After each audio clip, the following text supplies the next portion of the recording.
Christopher Tomlins. Introduction. The Many Legalities of Colonization. A Manifesto of Destiny for Early American Legal History. Laws in their most general significance are the necessary relations arising from the nature of things. Montesquieu. Whether this is Jerusalem or Babylon we know not. William Blake. Hen. The Institute of Early American History and Culture asked me to consider how one might frame a conference to assess the state of early American legal history. It happened that I was in the grip of an extraordinary book, Remembering Babylon, by my compatriot David Malouf. Remembering Babylon is an account, nominally fictional, actually mythopoeic, of Europeans' colonization and settlement of a remote land. But in particular it is about the epistemology of colonial encounter, about meetings with landscapes, vegetation, animals, climate, and people all unutterably different from anything the settlers had before experienced, about settlers' capacities to comprehend their situation under circumstances so challenging to the conceptual categories, the imaginative and linguistic resources, the very means to construct knowledge, that their memories furnish them. It is about how strangers in new lands are imaginatively distant from their new surroundings, handicapped in their abilities to see or hear or feel what is in fact immediately present all around them. It is about how encounter confounds memory itself, how new unfamiliarities may play havoc with brought sensibilities by. My thanks to John Morin, whose comments at the Williamsburg conference gave me the title for this essay, to Lack Green and Lack Pole for stimulating remarks on the same occasion, to my co-editor, Bruce H. Mann, my colleagues, Bryant Garth and John Komaroff, and James Horn, all of whom offered helpful advice, and to the Institute's referees for their reactions. It is appropriate to state that the arguments advanced are the concol os of the author alone. An earlier version of this essay has been published as American Bar Foundation Working Paper, number 9733, Chicago, 199, under the title, Colonization and the Subject: A Manifesto of Destiny for Early American Legal History. Casting doubt upon remembered realities. It is about how in such situation new realities are constructed and how they in turn are remembered. Remembering Babylon seemed to me at the time, still seems now, portray the experience of colonial settlement in a profound and compelling way. That the time of Malouf's encounter was the mid-19th century rather than the 17th, that its place was the Pacific coast of Queensland, not the Atlantic coast of North America, struck me as insides tall.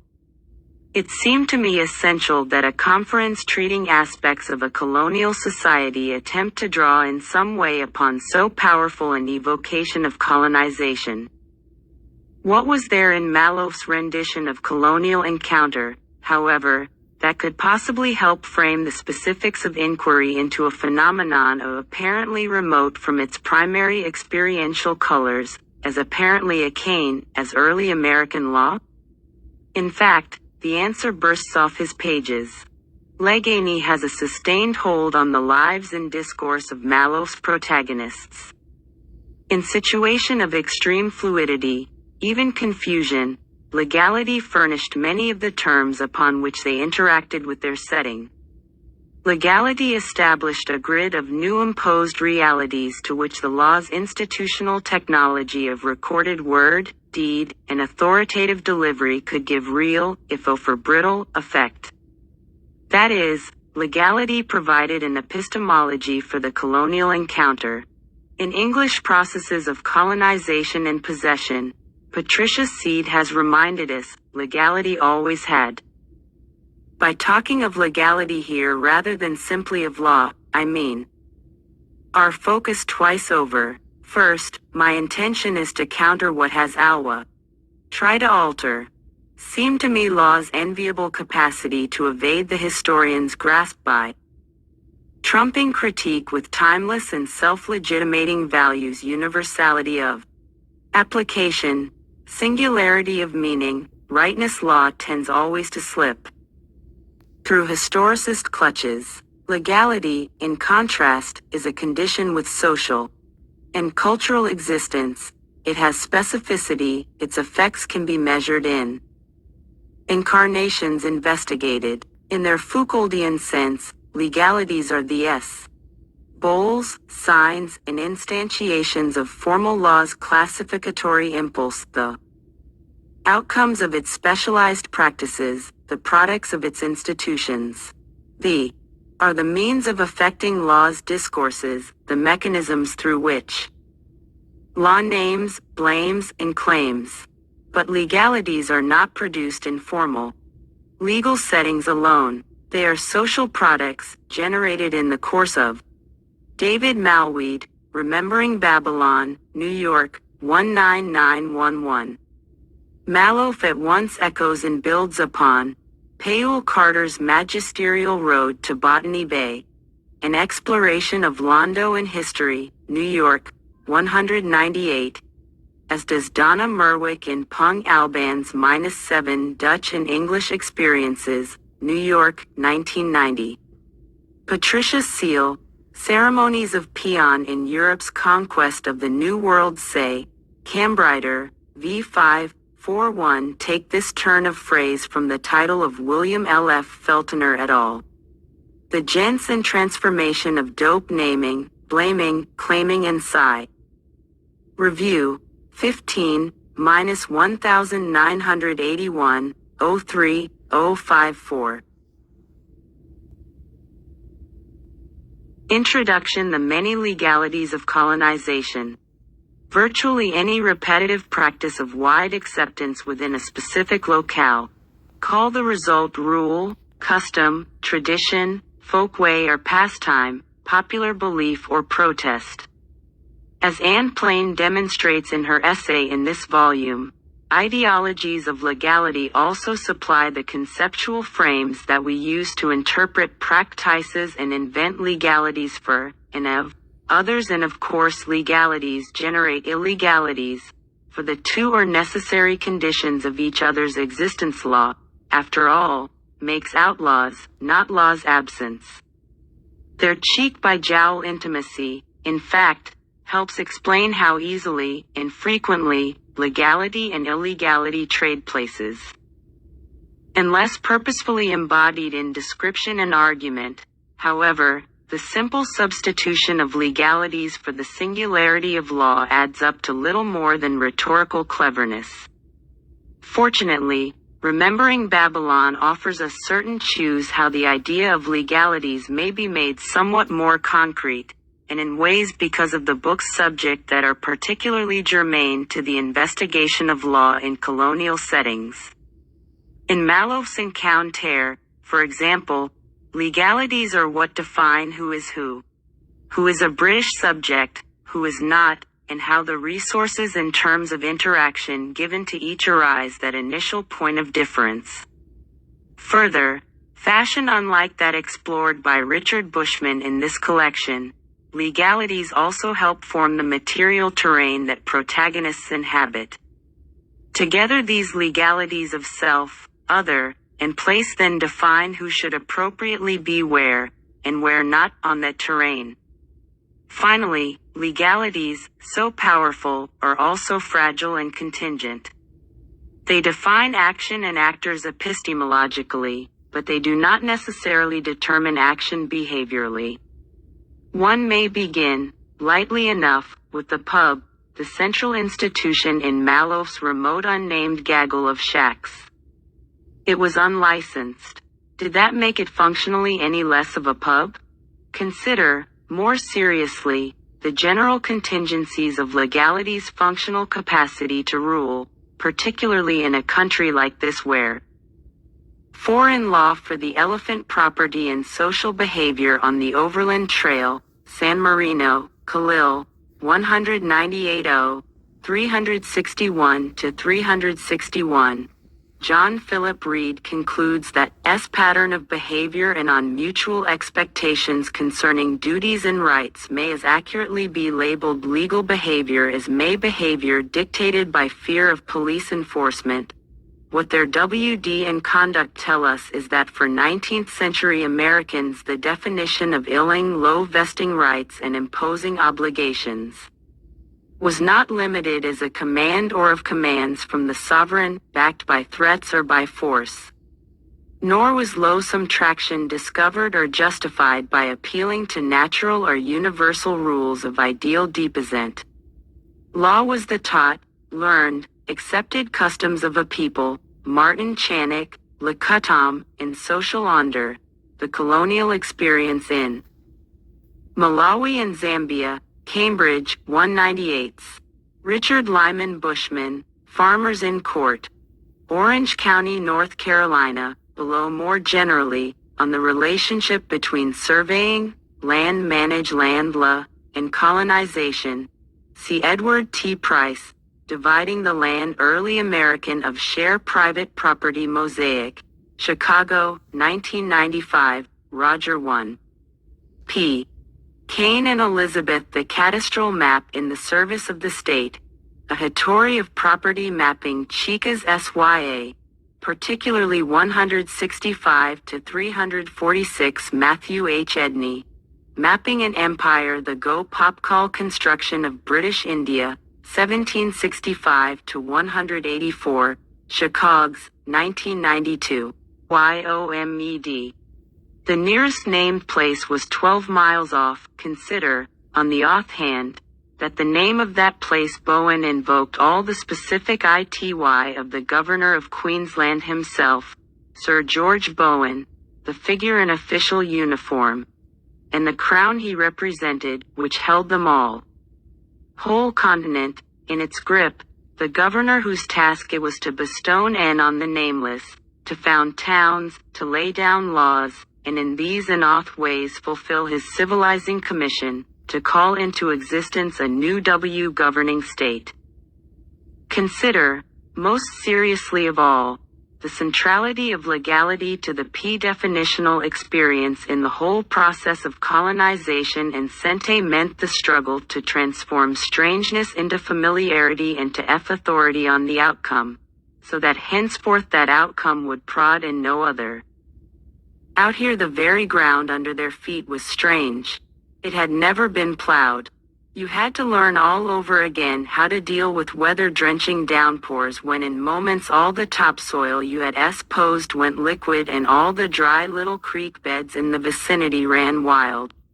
Cyclones that could wrench whole trees up by their roots and send a shed too lightly anchored sailing clear through the air with all in corrugated iron sheets collapsing inward and slicing and singing in the wind. And all around, before and behind, worse than weather in the deepest night, natives, tribes of wandering miles who, in their traipsing this way and that all over the map, were forever encroaching of boundaries that could be insisted on by daylight. A good shotgun saw to that, but in the dark hours, when you no longer stood there and a living marker with all the glow of the white man's authority about you reverted to being a creek bed or ridge of granite like any other, and gave no indication that 600 miles away, in the land's office in Bebane, this bit of country had a name set against it on a numbered document, and a line drawn that was empowered with all the authority of the law. Law stretches right into faraway places, to claim and to name, to plant authority amid strangeness, to declare with portentous certainty what the reality of a remote spot shall be. Yet how vulnerable to other authority of nature, which knew nothing, cared nothing either, for the little laws of men, or of the native, who might be made to answer to law only by mean of a good shotgun. And therefore how strong the need for a yet absolute possession, for a final destruction of the strangeness, for the CRE. 7. Malof, Remembering Babylon, 1118. Doesn't that make you think like take Texas for example? We call it Texas because we've been taught to agree that it is Texas, right? that someone else came, despite the people being on the land, with their own ideas, with their own agenda, and said, we need to accomplish these things. So your state of mind would think that when we say Texas, you have this image of where Texas is, that in Texas we have the Alamo, things of that nature. It's almost like what they're saying. You have to construct in the people's mind what will be agreed upon as being this state, you know. Action: the many legalities of colonization. Of a new reality, material as well as ideal, so that at last one's metaphysic. Legality would be grounded on established facts.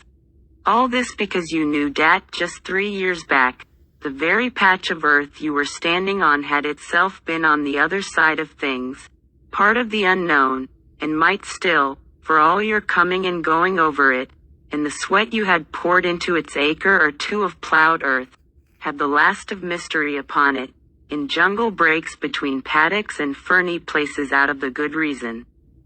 That, for stripping it, as soon as you could manage, of every vestige of the native, for ring barking and clearing and reducing it to what would make it, at last, just a bit like home.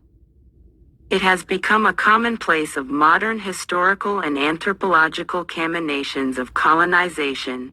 John Komaroff and Jean Komaroff tell us, to insist upon the centrality of law in the colonization of the non-European world to assert its role in the making of new Eurocentric hegemonies, and in the creation of colonial subjects.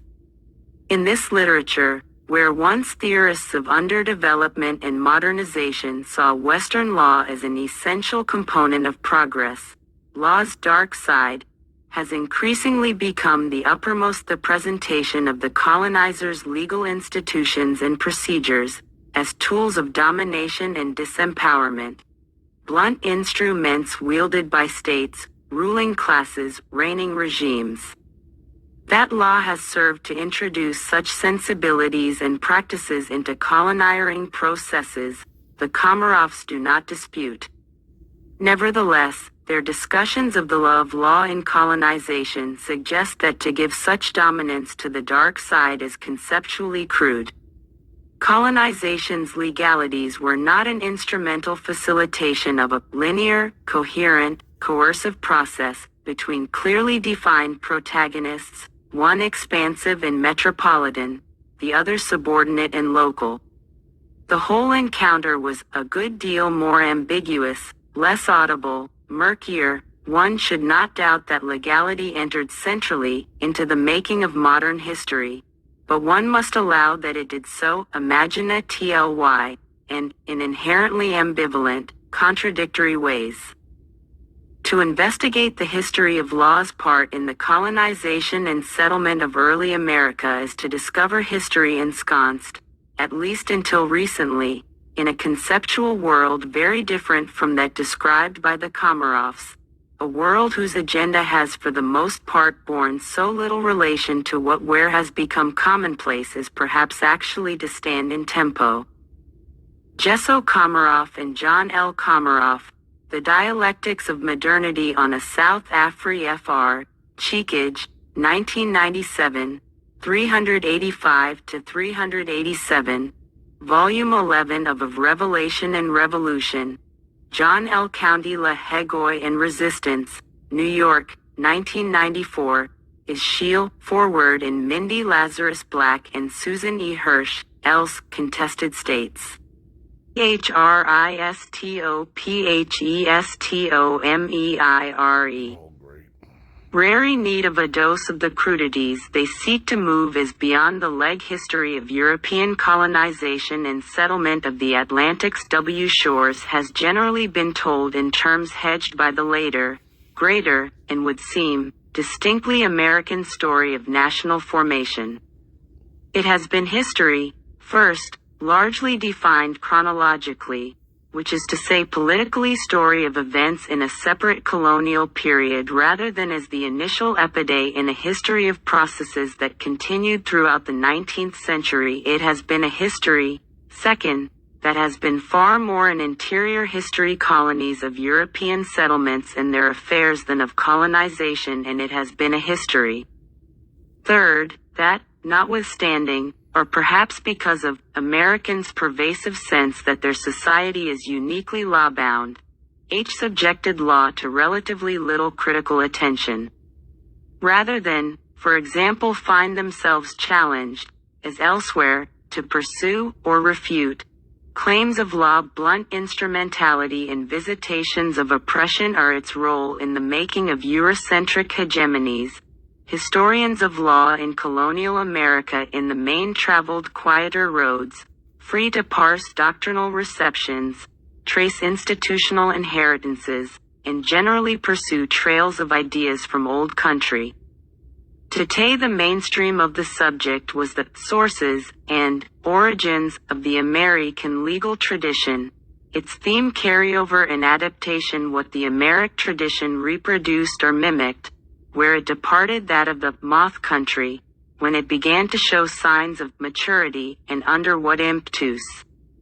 Its cap and explanatory exclamation point was usually the late 18th century's revolutionary constitutional climacteric. The legal history that resulted remains useful, a substantial body of came fully researched, if occasionally technically abstruse, scholarship, unformed Natalie, as Stanley N. Katz pointed out in 1984, that scholarship did no result in the establishment of anything that could be recognized as a legal historical perspective capable of bearing decisively on the general interpretation of early American history. A perspective that could convey how the law traced so carefully had actually made a difference. The critique was politic, but nonetheless it was devastating. Colonial legal history had never established critical interpretive presence for itself as history. As Katz explained it, part of the problem was the field's prevailing narrowness of vision. Part, however, was the scholarly headwind that for M. 1. Stanley N. Katz, The Problem of a Colonial Legal History in Jack F. Geen and R. Pale, eds, Colonial British American Essays in the New History of the Early Modern, Baltimore, 1984, N. U. Ibid, 6, ETO. 3, Ibid, 457-468. Just a few years offer Katz, another critic, Michael Beliviles, matter rather more bluntly. Ching a number of well-known works published during preceding 25 years as representative of the mainstream of early American history. Beliviles castigated their authors for various failings, notably for echoing the additional conception of law and order as phenomena, generated principally from Ab. Han. Half a century had blown from the 19th century. In the row pound located American law's formative era in the period, extending independence to the time of the Civil War, and American historians had followed that ever since, finding virtually nothing of relevance to American law at any time before the later 18th century's revolution. Aristide Pound's approach, primarily jurisprudential and internal, glorified the guiding role of the legal intellectual in the development of the American legal tradition, and owed much to the efflorescence of domestic written sources, case reports, legal texts, that indubitably was a feature of his period. Perhaps a socio-economic interpretation would result in a different avement. It did not. 20 years after Pound, James Willard Hurst of the University of Wisconsin led a generation of law scholars in a breakout from their traditional, internalist, focus on law as an autonomous box of doctrine, constructing in its stead a history that placed law firmly in a social and economic context. But like Pound, Hurst's Wisconsin school found no thing formative before the first half of the 19th century. American law, Hurst argued, was a creature of 19th century modernity, pragmatic and instrumental, devoted to the realization of peril ends freedom and individualism, the release of individual creative energy, freedom from arbitrary public or private interference, the provision of instruments or procedures to affect man's creative talents. The unforgettable account of the creation of the Pike River Claimants Union that Hearst used to open his best-known work, Law and the Conditions of Friendom in the 19th Century United States, effectively identified the origins and essence of American legal culture with the 18-Yosh Mississippi Valley frontier more than a half-century after the endpoint of the colonial period and many hundred miles to the west of any of the mainland colonies. Little from the previous 2 centuries engaged him. Colonial law was communal, conservative, and moralistic. Real American law was creative, expansive, and pragmatic. The colonial period was a pre-liberal past, of no interest or current relevance, simply a curiosity from which the real America had long since departed. Writing about the direct transportation of common law to the American Five, G.H. Every settler carried a copy of Blackstone in his logope, see Michael A. L. The Establishment of Legal Structures on the Frontier, The Case of Revel. Samary, Vermont, Journal of American History LXXIII, 14 Pund, The Formative Era of American Law, Boone, Katz, Colonial Legal Hammery, in Green and Pole, eds, Calmall, British America.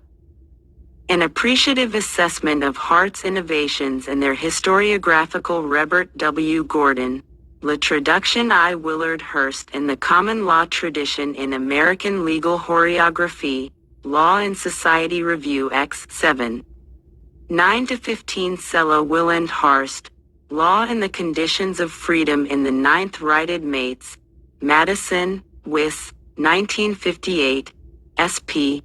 Katz, Colonial Legal History in and PLC, Ida, Colmel, British America, Hunt's Ascendancy represented. Happened in the mainstream of legal history to alter decisively early America's segregation. The been a legal history of the colonial period condemned to the tolerated but mostly ignored, poor relation within the family and cratic preoccupation of a relative handful of specialists. There can be an isolation, and Katz's 1984 critique was not all lament. As individ American legal historians had shown themselves to be vigorous and scholars, we know more than we ever did about the context and nature colonial legal behavior. Still, he was unable to find in vigor alone for the coherent and compelling interpretation that he believed the field's larger conceptual problems, whether of its own making or the making of others, were simply too debilitating. For all the severity of the critique, the remedies Katz canvassed did to suggest as decisively as one might have wished how the situation could be changed. Although, for example, he recognized both the salience and the artificiality of the periodization that marginalized the colonial period, and rejected it, he did not offer any particular strategy for overcoming it. Kate properly criticized Pound for his Whiggishness and Hearst for his mode-ism, but failed to delineate in any detail the continuities that he thought could be counterposed to the late 18th century intellectual, or soci. In effect, a triumph of law school-centered historical presentium via a previous Asian somewhat antiquarian doctrinal pendilections. But it was also a legal heta presentism of a particular political gemis, one that contrasted pointedly with the collectivist presentism of Richard B. Morris, for whom early America was certainly irrelevance. Contrast, for example, Hearst's moral narrative, 19th century Lu Ing shows that American law's essential service to democracy lies in its capacity to dur aside obstacles to the release of energy, with Morris's In Government in Early America, New York, 190, examination of early American Lu suggests Kong historical continuities that link 18th century ideologies of social and economic ulation to 20th century state interventionism. Hearst's ascendancy equal mo inevitably as it eclipsed the colonial period. See Christopher Tomlin's Why War Industrialism. Work, Legal Culture, and the Example of Early America in H. Graphical Argument, Labor History, XL, February 1999, 5-34. 17. To be an American legal historian, Lawrence Freedman Kong ago observed W., either a Hearstian or a reviser of Hearst. See Avium Soifer, Reflections on the Anniversary of Hart's Growth of American Law and Social Inquiry 15, 1992, 168. Both major syntheses of law in the later Oslonial, early National Purs of Legal Ch. Massachusetts Society, 15I, Cambridge, Mam. 198, Martin Horwitz, The Formation of American Law, 180 Tay, Cambridge, Mass., 1977, conform the Hearstian periodization that contrasts a period of dynamic and changing American after the 1780s with stasis and communitarianism before. For the most influential D. Lenge to this view to emerge to date, see Bruce 1. Man, Neighbors and Strangers Lad Community in Early Connecticut, Chapel Hill, North Carolina, Katz, Colonial Legal History in Green and Puel, eds. Colonial. 457, 497, 474. Many legalities of colonization Nomic. Ruptures that Pound and Hearst and their followers had decided American law off from whatever had preceded it. Second, notwithstanding the hunger for large-scale reinterpretation that appeared in Cates' coding plea for theory in colonial legal history, he expressed mostly caution in discussing the possibilities inherent in actual theories. Critical legal theory, law and economics, reformist Marxism and historical anthropology all had their use. Sex embracing them would represent a step forward in sophistication for legal historians. But the explicit embrace of theory would also launch historians into arenas where they were not ordinarily very adept. The dangers, hence, were as great as the opportunities. While rejecting doctrinal history and antiquarianism, therefore, Katz pursued conceptual innovation only indirectly and consequentially. In fact, his main recommendation was methodological. A call for the pursuit of an explicitly socio-legal history overall, the new intellectual agenda, Katz proposed did not suggest a recasting of the interpretive orientation of the field so much as identify topics that had not yet been investigated: the roots of the functional bifurcation of legislation and adjudication, the rise of the legal profession, the legal status of women, and offer a new way of investigating them. Katz hinted at the possibility that resort to socio-legal methods of inquiry in investigating those topics might breed results with broad conceptual implications for the field as a whole. Inquiry into women's legal status, for example, could lead to exploration of the coercive, or at least socially confirming, role of law in colonial society. Interestingly, however, his anal YSIS identified, accurately, the stimulus for that exploration as one initiated in women's history, not legal history. Katz's 1984 essay is properly recognized as a watershed in the field of early American legal history. Much of the scholarship produced since has demonstrated the wisdom of his recommendations for the way forward. The methodology to which he pointed, socio-legal history, has helped to invigorate the field as never before. Most of the essays in this volume bear its mark. Yet, despite all this, as a field of study, early American legal history has remained ended more to detail than to worldview. It has neither achieved the larger objective of a coherent and compelling interpretation of early America, not overcome the discontinuity of colonial and national law, that sustains its relative isolation. Both failings remain, stubbornly, central characteristics of the field. It is our responsibility to tackle them. As this essay's title and opening already have suggested, I believe that consideration of law as a central actor in processes of colonization offers Carly American legal history a chance to resolve its problems to develop the in bid 44 overall narrative that it has lacked and to overcome the irrelevance of colonial to national law.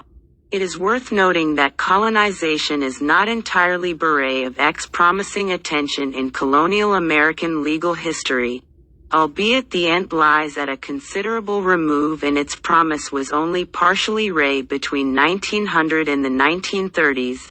Historians of the so-called Imperial School, Bert Levi Osgood, George Louis Beer, and Charles M. Andrews, they an approach to American history in which law and empire applied two dominant frames of perception. As John Higham has pointed out, the P approach was an original contribution to the study of imperialist ag historians had largely neglected the study of imperial organizati. Americans now told the old world something new about itself. Ongan was the initiator, stressing that the growth of a system of imperial administration was the central thread of the 17th and 18th centuries, consciously seeking a wide transatlantic context for American Tory. But it was Andrews who developed the perspective to its fullest. For Andrews, America could be understood only as an instance of IMPL expansion. Not interested, at least at the outset, in adding another ACU to the existing histories of the 13 original colonies, he sought to establish a genuinely comprehensive and unprovincial frame for American history by locating it as one element in the history of the Anglo-American Empire, including all England's colonial possessions I the West that were founded in the 17th century. His goal was to discover what our colonial history was really all about by examining the colonies, not from within, as is commonly done, but from without, disregarding all preconceptions based on later events. There were clear blind spots in Andrews's field of vision. First, his imperial perspective was resolutely Anglophone. He looked westward, at the formation of American empire, but his design did not call for to the non-English empires and peoples that contributed to early Amman history. Second, and more serious, Andrews's design was institute rather than social. He stressed the colony's status as subordinate and dependent communities legally subject to sovereign metropolitan authority, but paid little attention to distributions of subordination, dependency and Charles M. Andrews, The Colonial Period of American Hotors 3-volume now con. 1941. 1. The Settlements, She, John Higham, History, Protional Shola America, New York, 162-164. Higham, History, 164. This was not a failing unique to Anders or to the Imperial School. See for example, Carter's biting critique of the Imperial School of Lien History in Road to Bosny Bay, She XXX. Legalities of Colonization.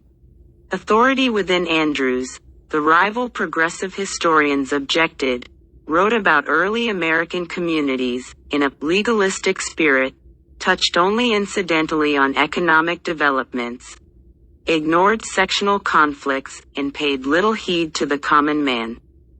The critique was merited, but Iron Wally the progressive's own ascendancy largely forestalled the possibility that would be absorbed in a revised colonial history, for the progressive histo-ANS were not much interested in the colonial period at all. Progressive historians saw the colonial period as a time of origins, and their attention ended to move from that starting toward what followed. Most of them neglected the origins of American history in favor of the changes it subsequently underwent. It was in their spirit that Pound and, especially, Hearst constructed the strain of American legal history that for more than half a century excluded the colonial period. A new colonization synthesis that absorbs rather than ignores the social has the potential fully to meet Katz's desire for a coherent and compelling interpretation of early American legal history. That potential is on display in this volume. As a theme for legal history, colonization has two primary aspects, one centered on the interaction and transformation of peoples, the other on the occupation and transformation of places. In the last 15 years, an early American legal history of the first of these aspects has begun to be broached quite thoroughly and is well represented in the essays in this collection. Take for example the transforming relations of contact between settler and indigenous populations, of possession and conquest, legitimation and accommodation, pursued in the essays by James Muldoon, Cawthorne Hermes, James F. Brooks, and Anne Marie Plain. As they indicate, law was integral to European encounter. Law provided the means and the language for the actual construction of European social realities, facts on the ground, as it were in America.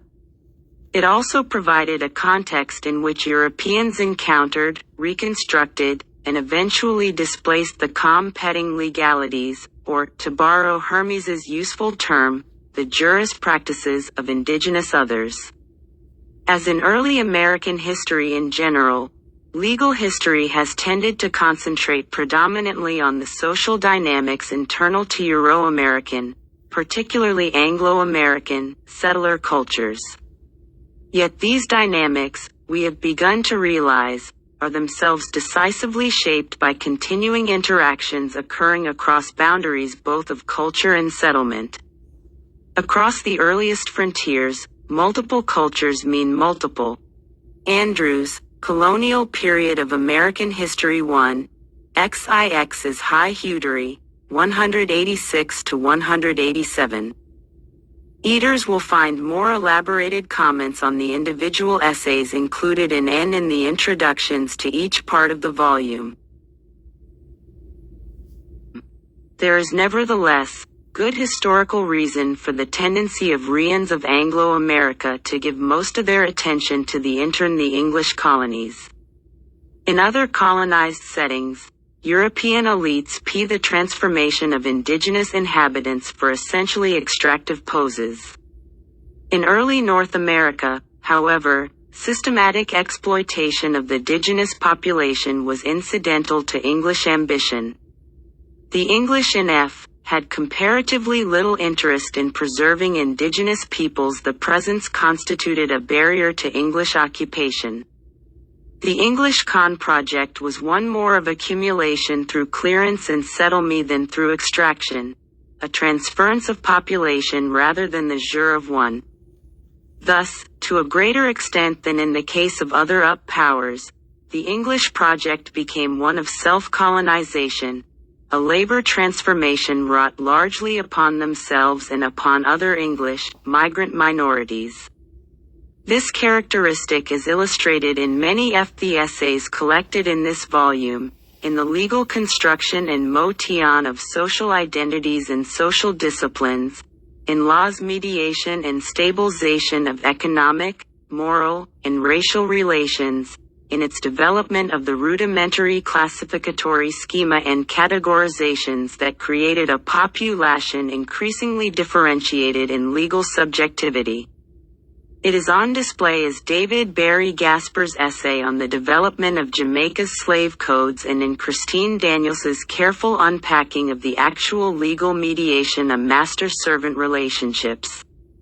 It is developed most thoroughly, perhaps, in Holly Brewer's work on the legal identities of children. Exploration of the theme's practical implications, that is, for law's capacities to determine.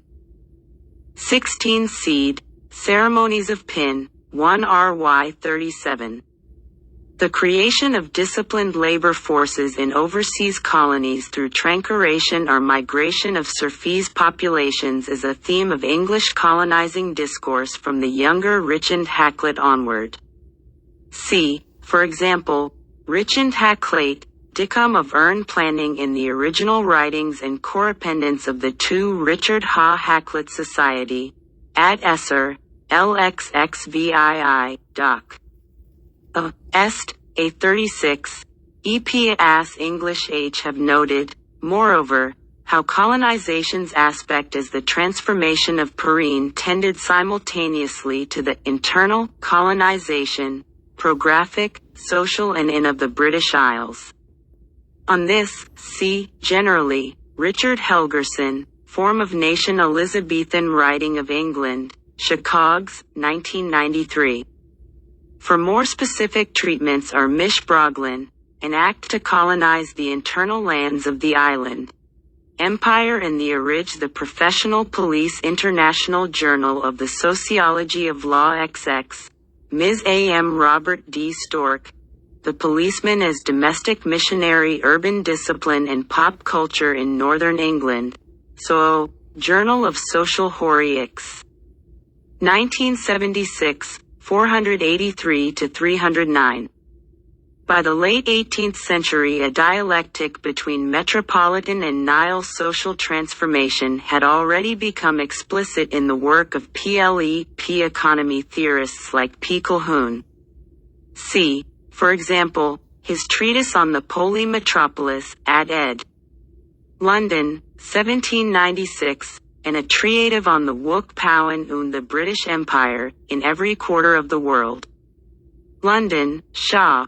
This is high in Tumlin's, Law, Labor, and Mology in the Early American Republic, Cambridge 74-2. It is developed in greater detail in Kamanoff and Komaroff, Dulce of M. 30-31, Volume 11 of Revelation and Revolution. The Many Legalities of Colonization. As well as to influence the definition of interactions are not gored in any of these essays.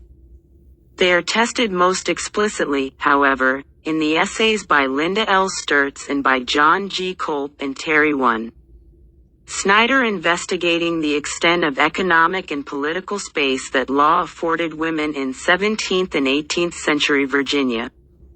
In all these examinations of the internal socio-legal order of the settled colonies, we encounter scholars engrossed in local legal construction, ordering the societies they established for themselves, engaging sometimes in innovation both piecemeal and systematic that departed Anglo-centric norms, sometimes in efforts to reproduce what they imagined to be those norms, and often in behavior that tended to subvert or at least evade the very legal forms to which they had expressed allegiance. Other essays offer critical examinations of law's capacity to stabilize social formation and cultural perception. Mary Sarah Bilder, David Thomas Koning, Richard Lyman Bushman, Cornelia Hughes Dayton, A. G. Rober, and William M. Offutt, Ear. Variously offer paths into the conceptual and material bases of early American legal cultures.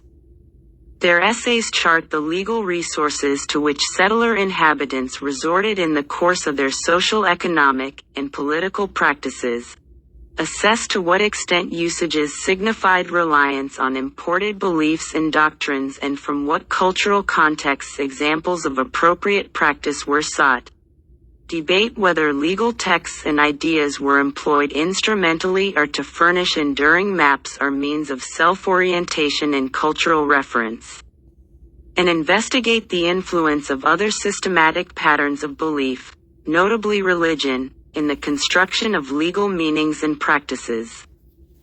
These essays show us something of Europeans' reliance upon law to project European social and physical circumstance onto novel American environments, but they also underscore that settlers' orientations to law were not singular but plural, exposing further sources of the multiplicity that characterized early American legal culture.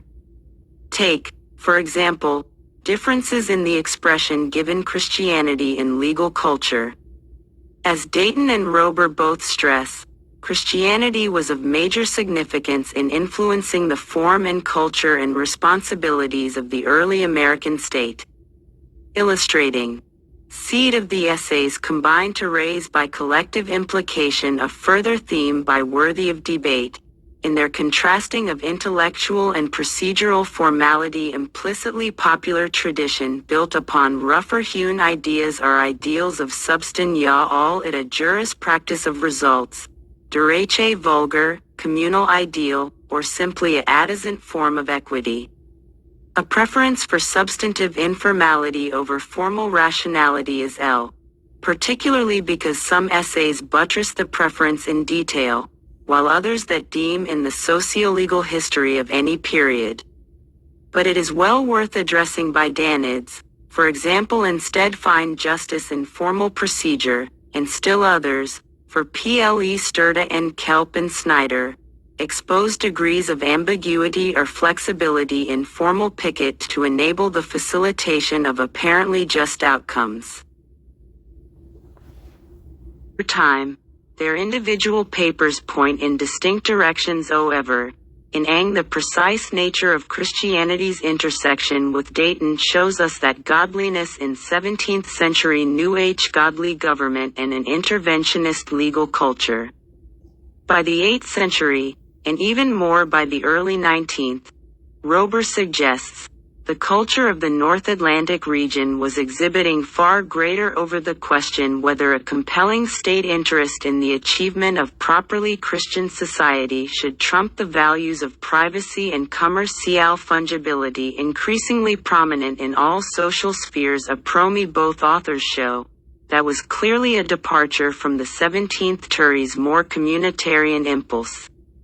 William Offutt's longitudinal mod colonial litigation, meanwhile, offers a different illustration of Plains seeking a systematic measure of the role of courts in the transmission authoritative norms and, generally, of the stability of colonial legal regime. Offutt finds considerable variation in different social groups participate in litigation, suggesting substantial differentiation in rates of agreement and adherence to legal norms according to the nature of the dispute being litigated and according to the litigant's social background.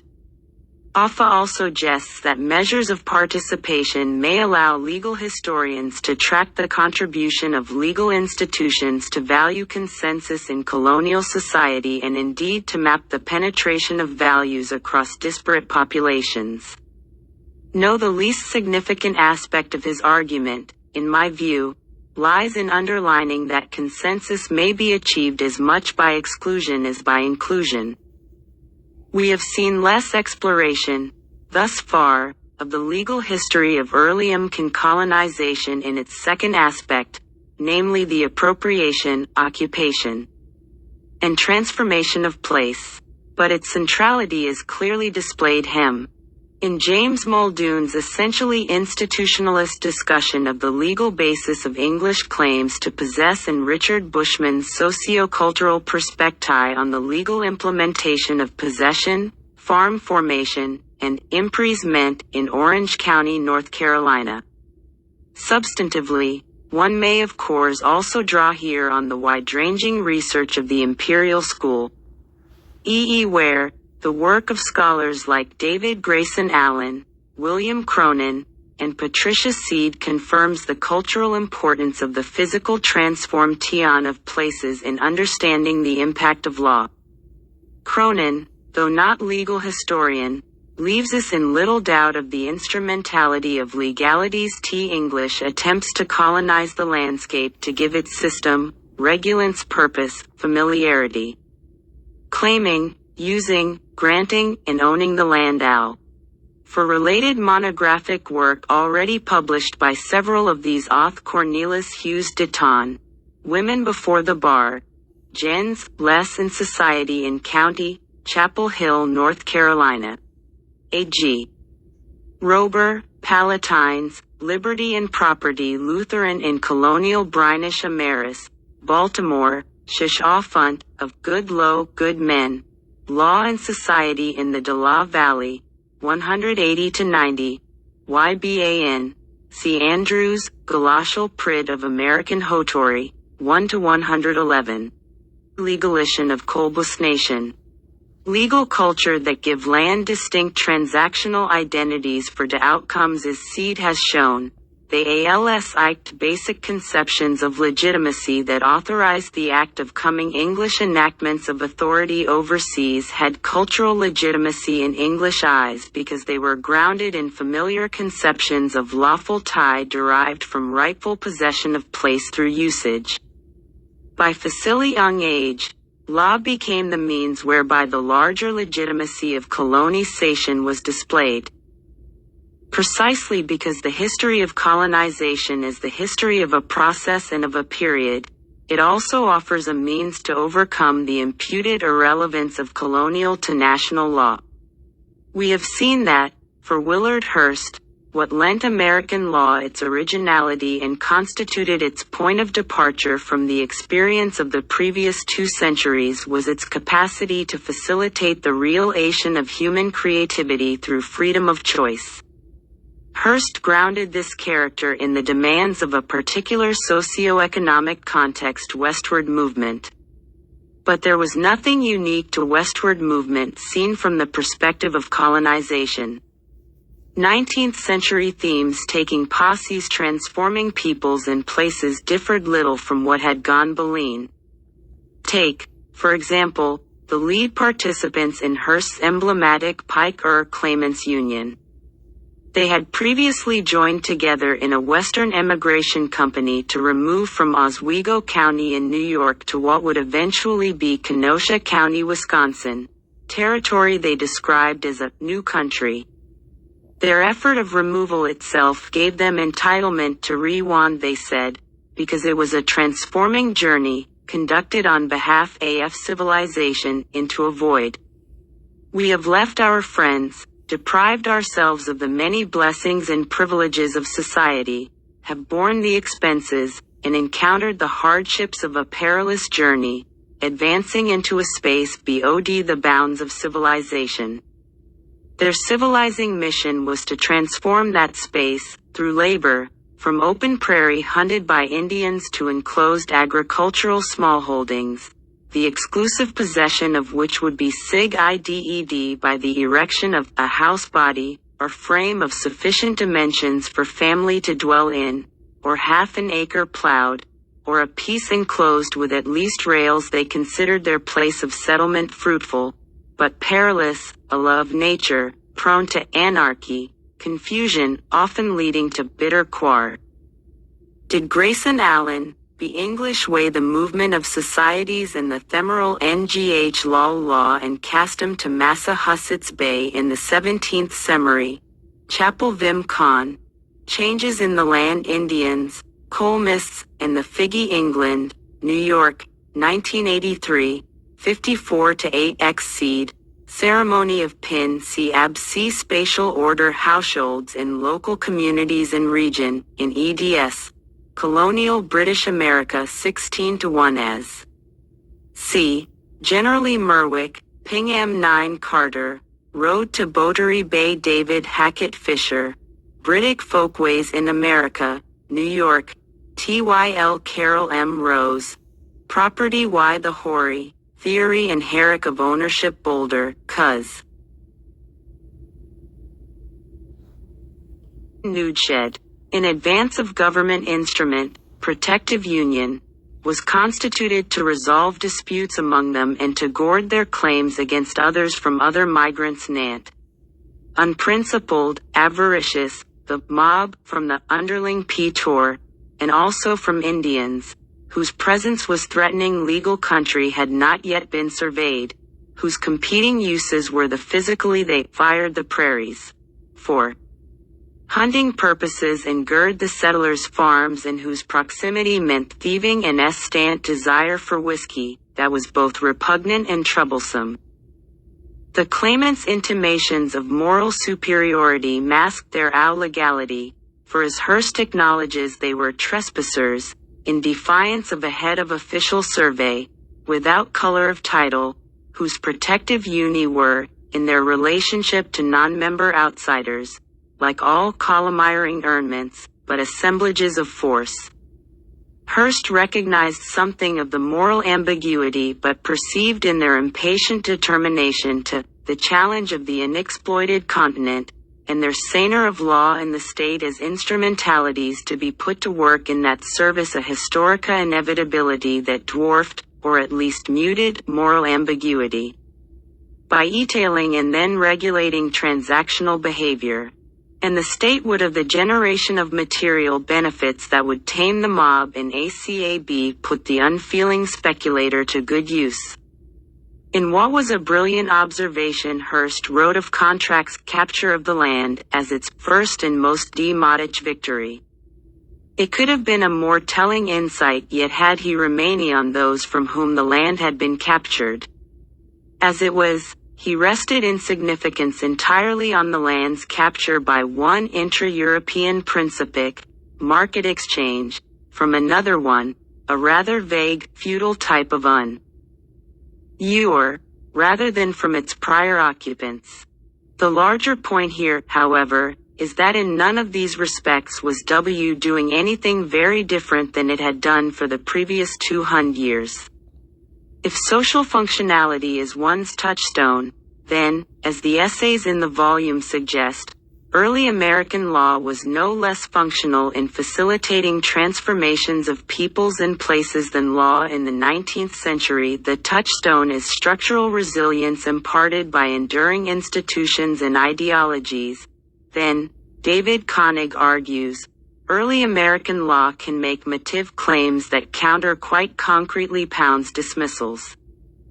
One may find this lack of difference hinted even in the extrinsic and formal history of the imperial school. Though in no sense a social hierarchy, Charles M. Andrews nevertheless planned to build a new history of the 34 Kev Gen Lothnop, a sketch of the early history of Kenosha County W and of the Western Emigration Company, Wisconsin Assembly Journal Ix. Mawia, 1866, App 1400075 Op. 414401 S. I am very grateful to Arthur Mick for making this material available to me. 3 Hunt, Law and the Conditions of Friendom, 3-3, page 1. Spending perhaps, His critics Andes described his project inquiry that would reveal trends and divergences from English Pat over the course of the 18th century indicative of progressive and Americanizing process. He died before he began the talk have been the fifth of a projected 7-volume history, only the R of which were completed, so one cannot be sure how it might have ed out. But an extended essay that to some extent foreshadowed the work. The colonial background of the American Revolution suggested that Andrews saw a crucial relationship between his ex-day external institutional rise of the imperial relationship and the internal social history of the conditions for growth of Americanization in the 18th century. None of it cat much ice with the progressives, who preferred to see America as the creation of its founding and the antithesis of its European settlement. Not sequently, did Andrews have any impact on the Pound-Hearst, formative Maw thesis. Yet, when Andrews wrote of the fearless and aggressive individualism of the 18th century settlement frontier, of the spreading 18th century belief in every man's natural liberty to use his power to own advantage of the colony's exemplification of a law of general evolution of human society toward higher and broader forms of government and social relations, what he appeared to be perceiving was the birth of an Anglo-American civic modernism in the course of an 18th century imperial and colonial expansion.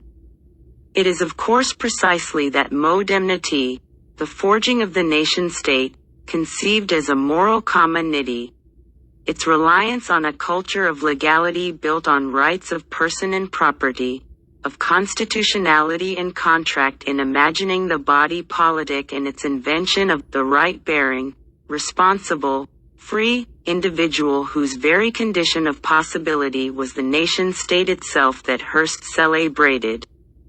But in its most salient aspects, civic modernity, civilization, had become colonization's central gesture and retort to the non-European world long before the Reverend Jason Lothrop and his companions arrived on the Pike River and established its westernmost microcosm in his claim and union.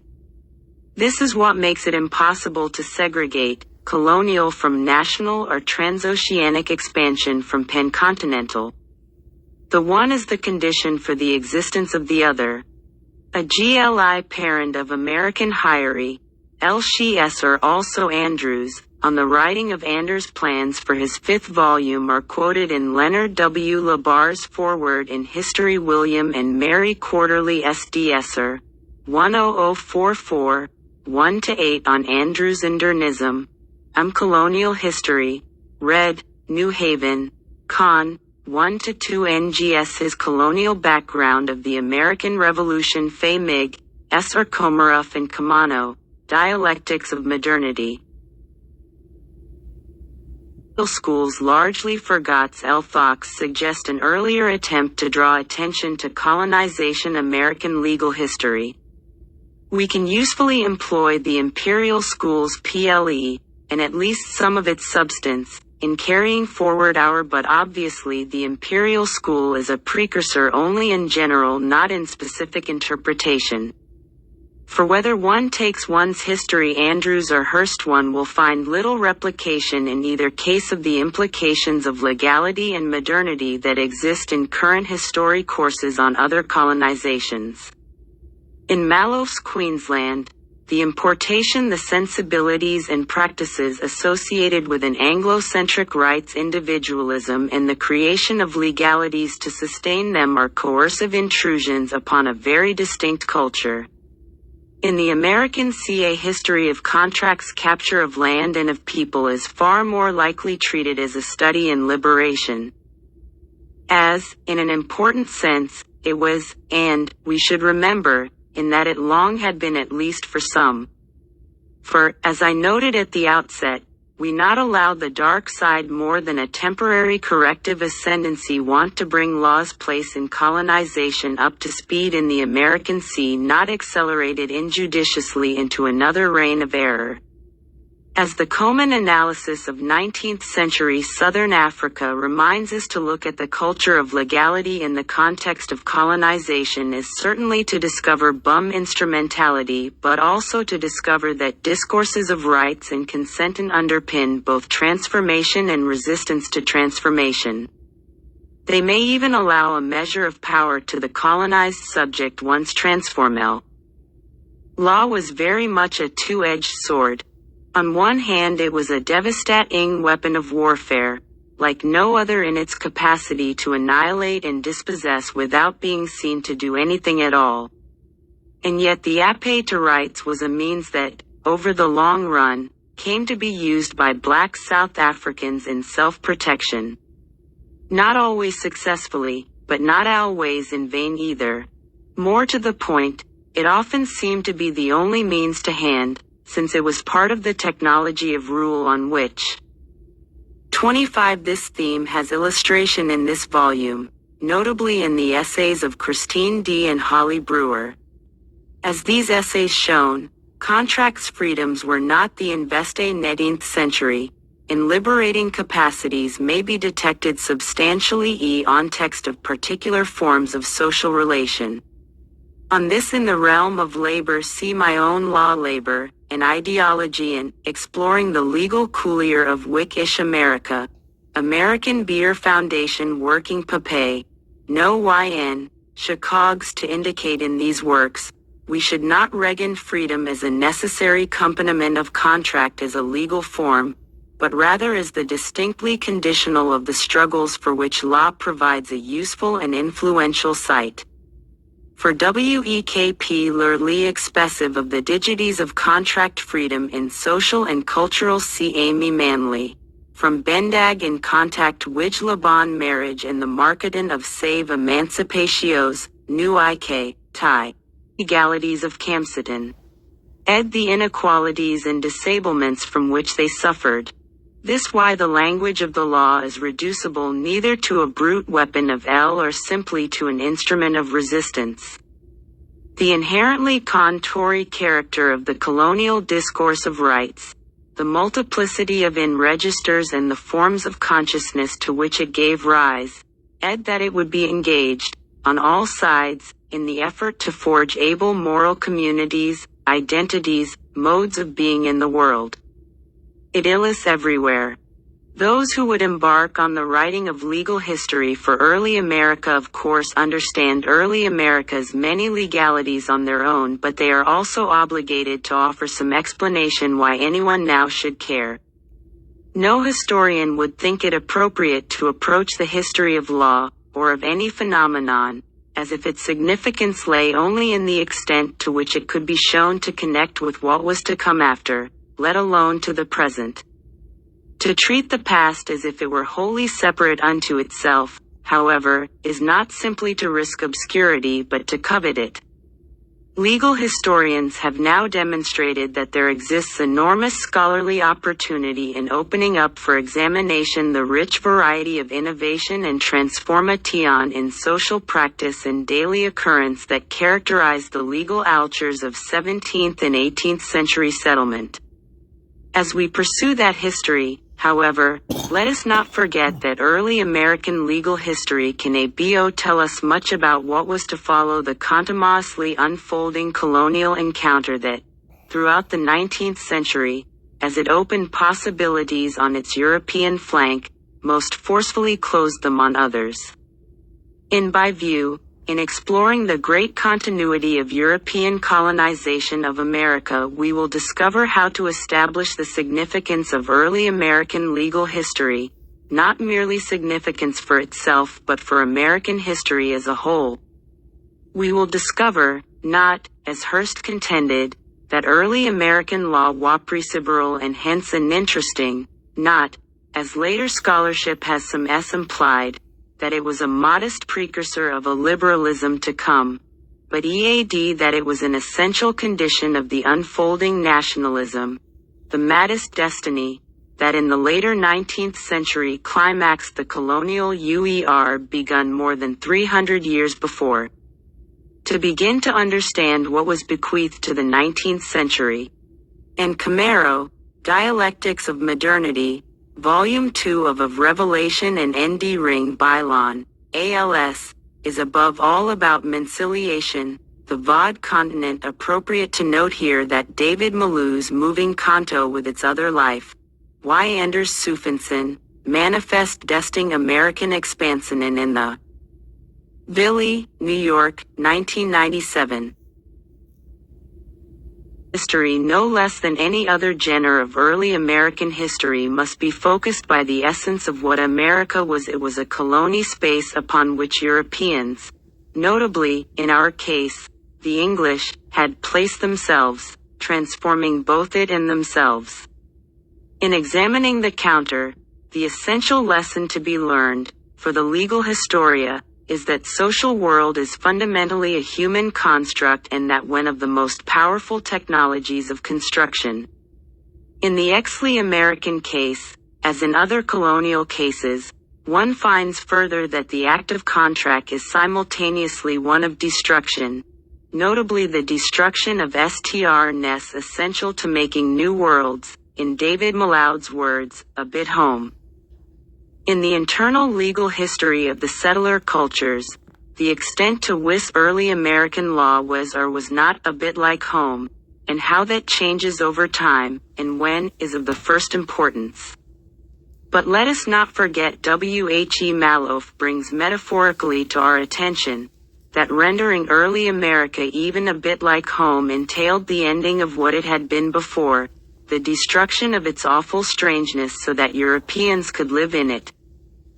In the American case, the destruction of strangeness was so successful that ultimately it made possible the imagining of a new unitary American legally that, in intellectual conception at least, could be pancontinental charting and idealizing the subsequent progress of that single legal order so dominated the agenda of the academic enterprise of American legal history that for many years, as Stanley Cate noted, it diverted attention almost completely from the very period with which we are now concerned.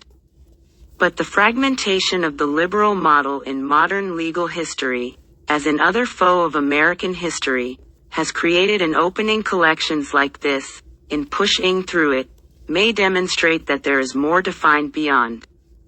Het where we will rediscover the non-European world that law helped subsequently to remake. We will discover, too, the multiplicity of the Europe worlds that law helped to create. We will discover, as the Komarov sug that those worlds exhibited law's instrumentalities and its resistances, and we will discover law's murkiness and its ambiguities. In all this, we will cover that modern Americans' sense that their society is uniquely low-bound, is indeed both historically justified and historically grounded, but it weighs even more singular and more binding than the sentiment commonly has conveyed. 38 As Mishad T. Ryan observes so acutely, the assimilation of the new week ved their domestication. See, Assimilating New World in the 16th and SOV-th centuries, Comparative Studies in Society and History 22, S.